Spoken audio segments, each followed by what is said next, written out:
What if I told you that someone voluntarily gave up a life of luxury to sleep on cold concrete, eat from trash cans, and be completely invisible to society for an entire year? And what if I told you that this decision would make him richer than he ever imagined possible? This isn't just another rags to riches story. This is something far more twisted, far more shocking than anything you've heard before. Picture this: a young man with access to unlimited wealth, choosing to live like he has absolutely nothing. No credit cards, no safety net, no way out. Just him, the streets, and a secret that could change everything. For 365 days, he experienced what most people fear the most: being completely forgotten by the world. He learned lessons that no university could teach, discovered truths that no book could reveal, and made connections that would redefine his entire existence. But here's the thing that will blow your mind. This wasn't random. This wasn't a mental breakdown or a spiritual awakening.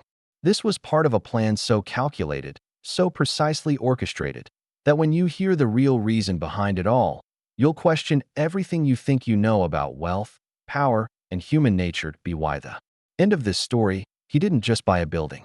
He bought his freedom, his purpose, and proof that sometimes the most extreme journeys lead to the most extraordinary destinations. Before we dive into this incredible journey, smash that like button if you're ready to have your mind completely blown, and don't forget to subscribe and hit the notification bell because trust me, you won't want to miss a single detail of what's coming next. The story you're about to hear will challenge everything you believe about society, success, and what it truly means to be human.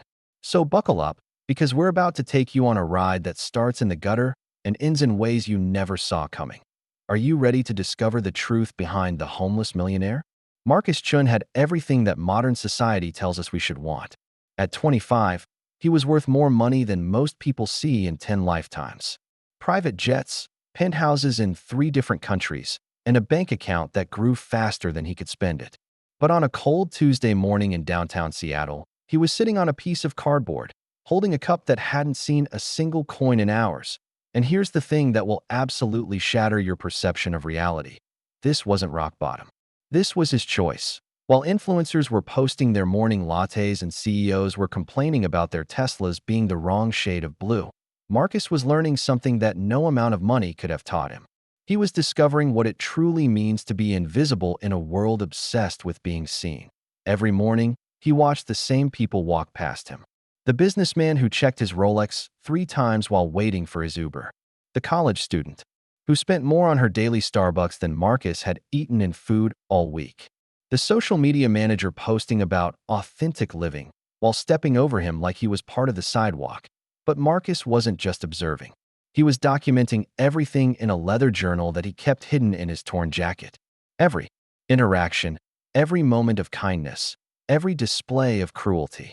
He was collecting data that would later become the foundation of something revolutionary. You see, in today's world, we're more connected than ever, yet lonelier than ever.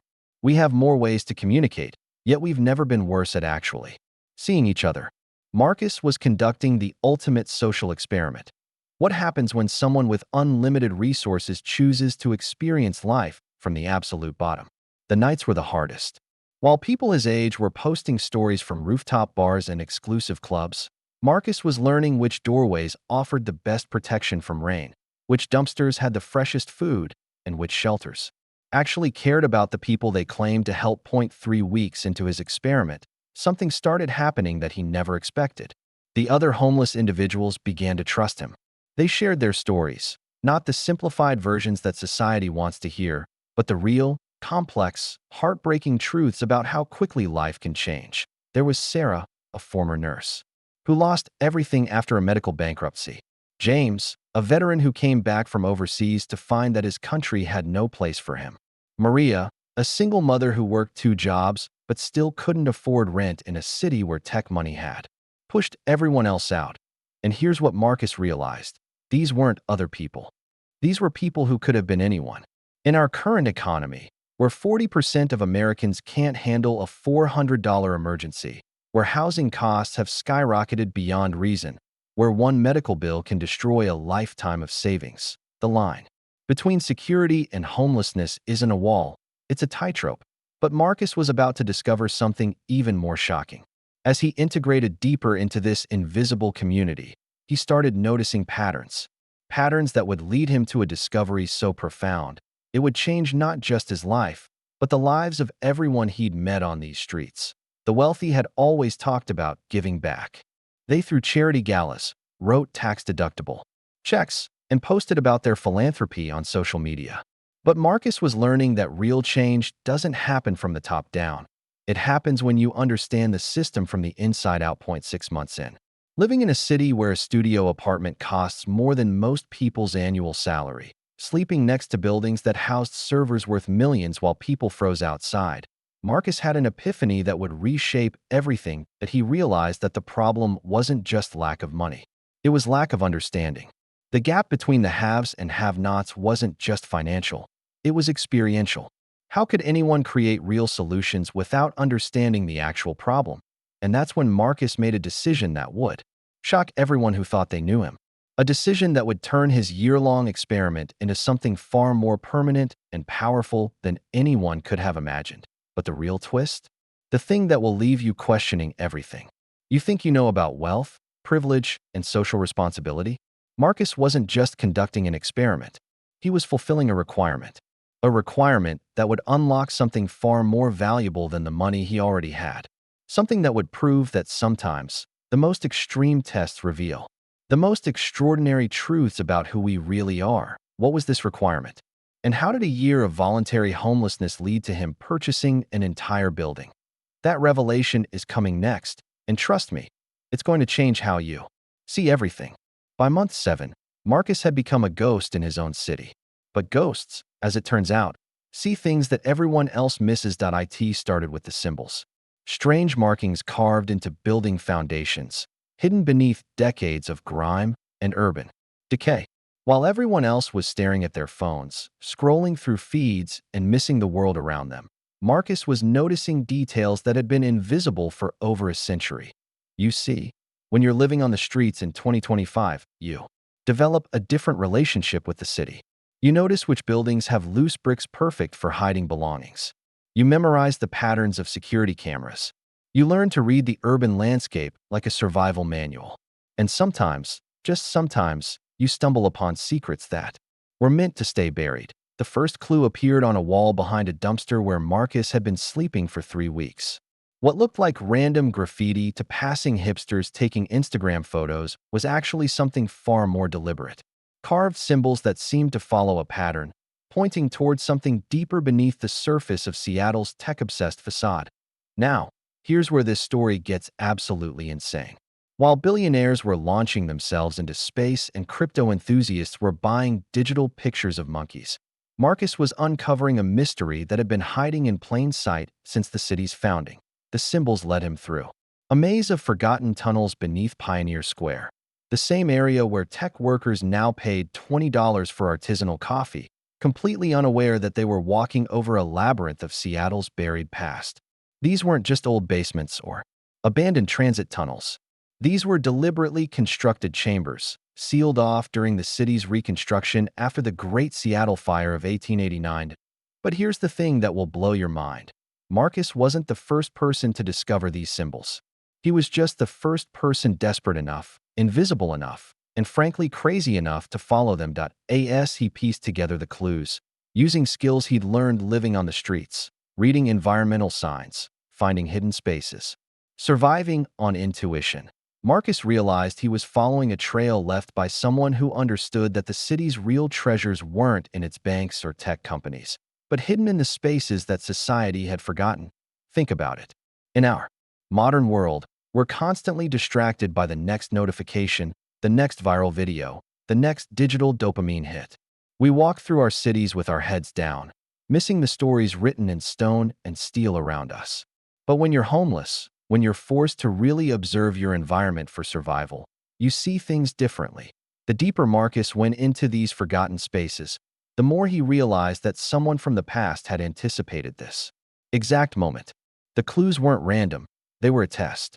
A test designed for someone who had lost everything, who had nothing left to lose, who was desperate enough to look where no one else would think to look. By month 8, Marcus had mapped out an entire network of tunnels and chambers beneath the city. While above ground, people were paying millions for apartments with views of the water. Below ground lay a treasure that would make those real estate prices look like pocket change. But the real treasure wasn't gold or jewels. It was something far more valuable in today's economy: information, documents, maps, and records that proved ownership of land that had been lost in bureaucratic shuffles over the decades. Property rights that had been forgotten, overlooked, and assumed to be worthless. Marcus had stumbled upon the ultimate urban legend made real, a treasure hunt designed by a 19th-century visionary who understood that the city's greatest wealth would one day be in its land, not its gold mines. And here's the kicker that makes this story absolutely incredible in our current housing crisis. The properties described in these hidden documents weren't just valuable. They were revolutionary. Land rights that, if proven legitimate, could challenge the entire foundation of how Seattle's most expensive neighborhoods were developed, while tech moguls were gentrifying historic neighborhoods and pricing out long-time residents. Marcus was discovering that the legal ownership of some of these properties had never been properly established. The original deeds, hidden away and forgotten, told a different story about who really owned the land that billion-dollar companies now called home. But Marcus faced a problem that no treasure hunter in history had ever encountered. How do you claim a fortune when you're legally invisible? How do you walk into a law office when you haven't showered in months? How do you prove ownership of property when you can't even prove you exist? The answer to that question would require something that no amount of street smarts could provide. It would require the one thing Marcus had been running from all along: his true identity. And that's when he realized that this treasure hunt wasn't just about finding hidden wealth. It was about discovering whether he had the courage to reclaim not just the treasure, but himself, the question that would determine everything. Was Marcus ready to emerge from the shadows and fight for what he'd found? Or would he remain invisible forever, letting the greatest urban treasure in American history stay buried beneath the feet of people who would never even know it existed? The answer would change everything, not just for Marcus, but for an entire city built on forgotten promises and buried truths. What if I told you that every homeless person you've ever walked past on the street was actually a scientist conducting the most important research of our time? You'd think I was crazy, right? But by month 9, Marcus Chen had become exactly that: a researcher whose laboratory was the concrete jungle, whose test subjects were an entire society, and whose hypothesis was about to shatter everything we believe about human potential. See, Marcus wasn't just surviving on the streets anymore. He was systematically documenting the most comprehensive study of American society ever conducted. While Harvard sociologists were publishing papers based on surveys and interviews, Marcus was living the data. He was becoming the ultimate insider in a world that everyone studies but no one truly understands. His methodology was brutal in its simplicity. Every day, he would position himself in different locations across the city, carefully observing and recording human behavior. But this wasn't just people watching. This was scientific observation with a hypothesis that would make or break his entire worldview. The hypothesis that in our hyper-connected, social media-obsessed world, we've lost the ability to see actual human beings. That we've become so focused on our digital personas that we've forgotten how to recognize real people in real distress. And the data Marcus was collecting? It was absolutely devastating. In 9 months, over 47,000 people had walked past him. He counted every single one. Of those 47,000, exactly 312 had made eye contact. Of those 312, only 89 had offered help. Of those 89, only 23 had asked his name. Only 23 people, out of 47,000, had treated him like a human being worth knowing. But here's where this experiment gets truly mind-blowing. Marcus wasn't just documenting indifference. He was mapping the exact psychology of modern disconnection. He discovered that the same person who would ignore him completely on the street would go home and post about spreading kindness on their social media. The same individual who stepped over him like he was debris would donate to homeless charities online, patting themselves on the back for their generosity. Think about that for a moment. In 2025, we're living in a world where it's easier to help people we've never met, in places we've never been, through apps we download, than it is to acknowledge the suffering happening 3 feet away from us. Marcus was documenting the greatest paradox of our time. We're more informed about global issues than any generation in history, yet we're blind to the crisis happening on our own doorsteps. We'll retweet articles about poverty, but we won't look a poor person in the eye. By month 10, Marcus had identified distinct patterns in human behavior that would revolutionize how we understand empathy, charity, and social responsibility. He discovered that people were more likely to help him when they were alone versus when they were in groups. That individuals were more generous on Fridays than Mondays. That people wearing headphones were 73% less likely to notice him at all. But the most shocking discovery was this: the people who helped him most weren't the wealthy elites who could afford to be generous. They were the working class individuals who were only 1 or 2 paychecks away from being in his exact situation. The people who understood that homelessness wasn't a moral failing. It was a systemic vulnerability that could happen to anyone. Marcus realized he was documenting the death of empathy in real time. But more importantly, he was discovering the conditions under which empathy could be resurrected. His experiment revealed that our society had created a perfect storm of disconnection. We've built cities that discourage human interaction. We've developed technologies that keep us isolated even when we're surrounded by people. We've created economic systems that reward looking up at screens instead of looking around at each other. But Marcus was also discovering the antidote. Through his months of observation, he identified the exact environmental and social factors that could rebuild human connection. He was essentially reverse engineering empathy, creating a roadmap for how society could reconnect with its most vulnerable members. The implications were staggering. Marcus wasn't just conducting research. He was developing a solution to one of humanity's greatest challenges. He was creating a blueprint for social change that could transform how we design cities, how we use technology, and how we structure our communities. But here's the twist that makes this story absolutely incredible. Marcus wasn't planning to publish his research in some academic journal that 12 people would read. He wasn't going to present his findings at a conference where other researchers would nod and forget. He was planning to implement his solution in the most dramatic way possible. He was going to prove that his hypothesis was correct by conducting the ultimate field test, a demonstration so powerful, so undeniable, that it would force society to confront the truth about itself. And that's when Marcus made a decision that would shock everyone who thought they understood what this year-long experiment was really about. A decision that would transform him from observer to activist, from researcher to revolutionary, because Marcus had discovered something that no sociologist had ever proven before. He had identified the exact moment when society stops seeing someone as human. But more importantly, he had figured out how to reverse that process. The question was, would he have the courage to execute the most ambitious social experiment in modern history? Would he risk everything to prove that human connection could be restored, even in our disconnected world?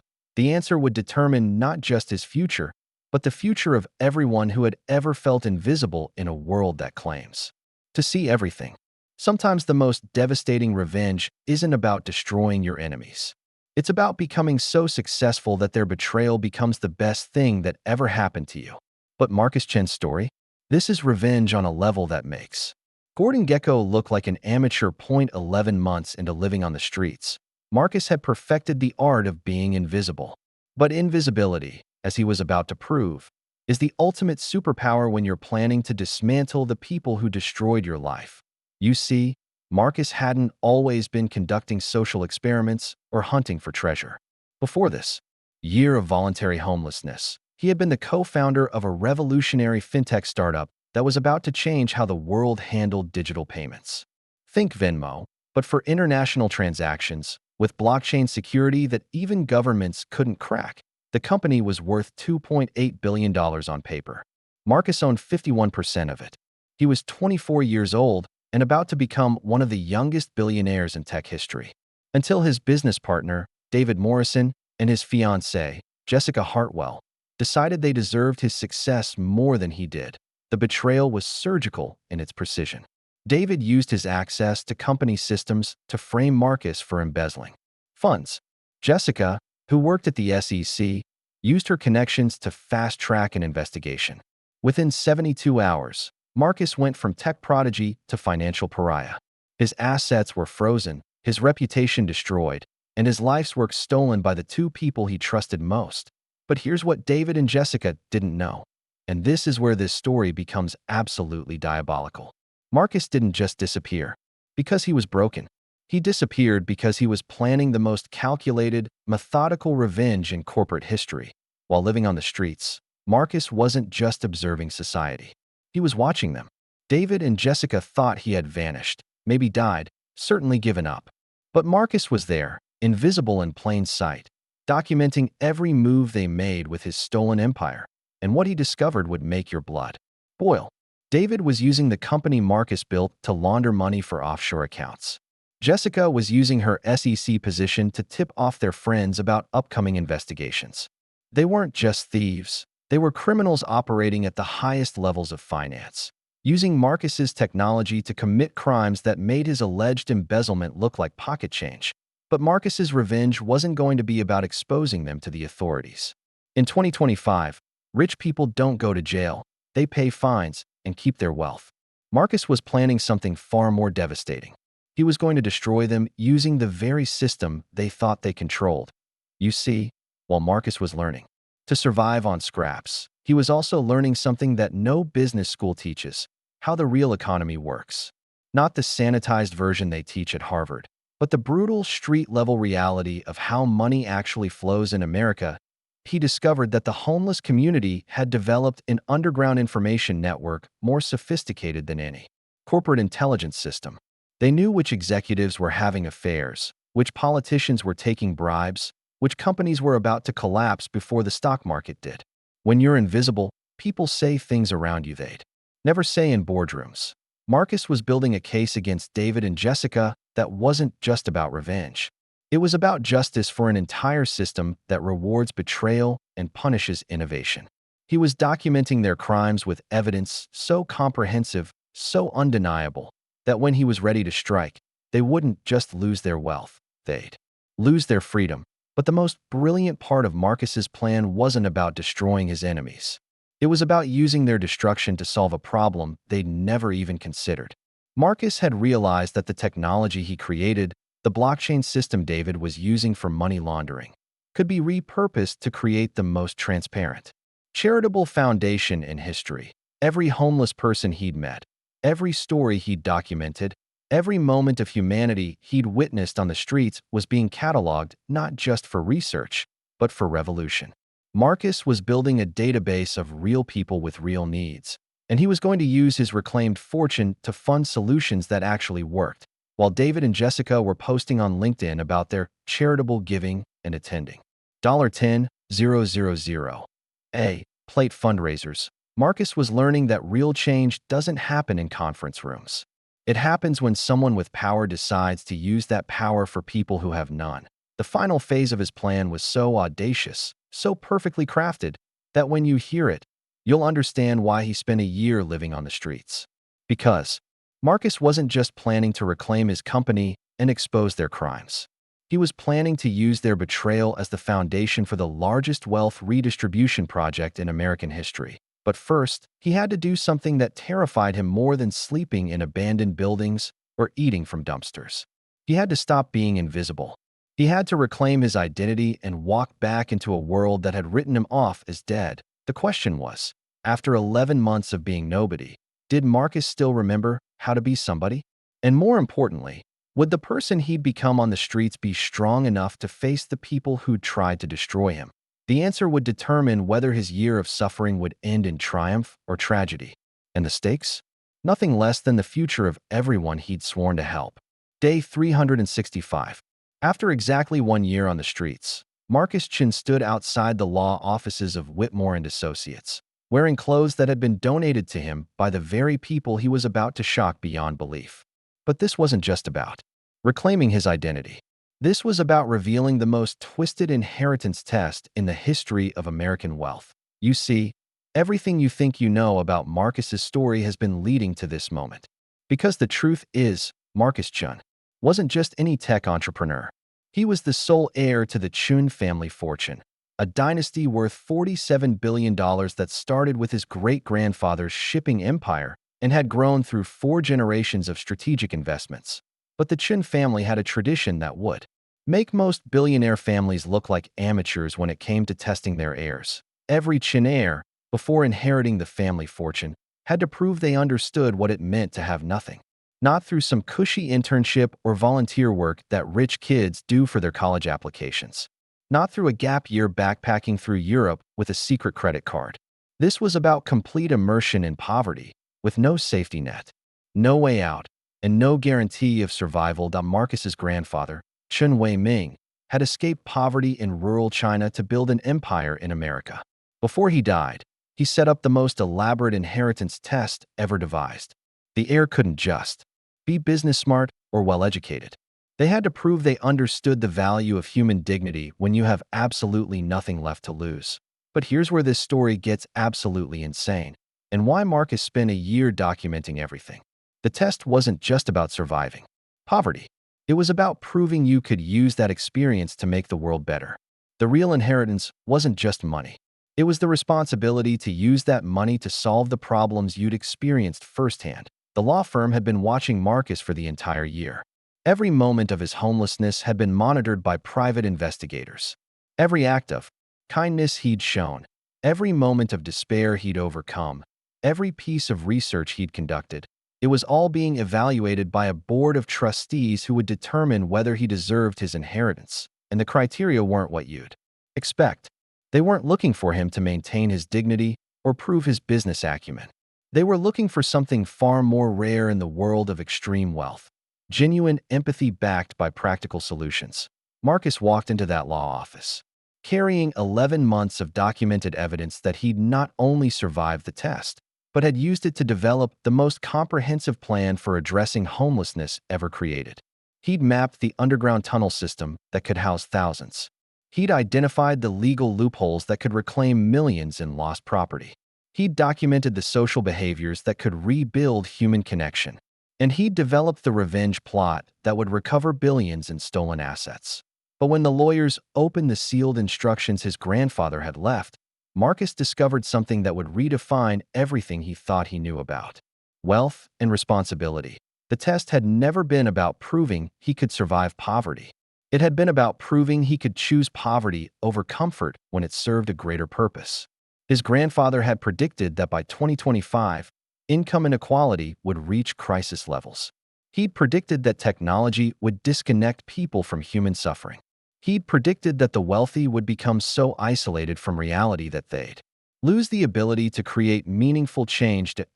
He'd designed an inheritance test that would create an heir who couldn't be corrupted by wealth because they'd experienced life without it. An heir who couldn't ignore suffering because they'd lived it. An heir who couldn't be fooled by surface-level solutions because they'd seen how the system really worked from the bottom up. The final condition of the inheritance was the most shocking of all. Marcus couldn't just take the money and live comfortably.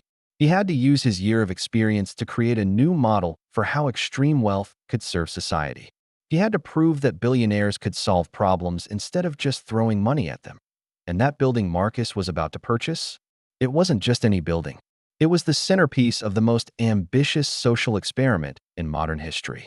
Marcus was about to transform it into a live-in research facility where tech entrepreneurs, policymakers, and social workers would experience homelessness firsthand before developing solutions to end it. But the real kicker that makes this story absolutely mind-blowing: Marcus wasn't the first Chen heir to take this test. His father had failed it 20 years earlier, choosing to give up after 3 months on the streets. His uncle had failed it by trying to cheat the system. Marcus was the first Chen heir in 2 generations to not just pass the test, but to exceed every expectation his grandfather had set. When Marcus signed the papers that made him one of the richest people in America, he also signed a commitment that would revolutionize how we think about wealth and responsibility. He was about to prove that the solution to inequality isn't just giving people money. It's creating systems where people can maintain their dignity while getting back on their feet. The building he purchased became the world's first empathy institute, a place where anyone who wanted to work on solving homelessness had to first experience it, where tech solutions were developed by people who understood the problem from the inside out, where policy was created by politicians who'd slept on the streets they were trying to clean up. Marcus Chen had turned his inheritance test into a blueprint for transforming society. He'd proven that sometimes the most extreme challenges reveal the most extraordinary solutions. And he'd shown that real wealth isn't about what you can buy. It's about what you can build. The homeless community that had become his family? They became his first employees, his research partners, and his proof that everyone deserves a chance to contribute when given the right opportunity. This wasn't just a story about a rich kid learning humility. This was about redefining what it means to be wealthy in a world where money alone can't solve the problems money has created. If this story blew your mind like it blew mine, smash that like button and subscribe for more incredible true stories that will completely change how you see the world. And drop a comment below. What would you do if you inherited billions but had to spend a year homeless first? Your answer might surprise you more than you think. Don't forget to hit that notification bell, because next week, we're diving into another story that will challenge everything you believe about success, failure, and what it really takes to change the world. Thanks for watching, and remember, sometimes the most extraordinary transformations begin with the most ordinary acts of courage.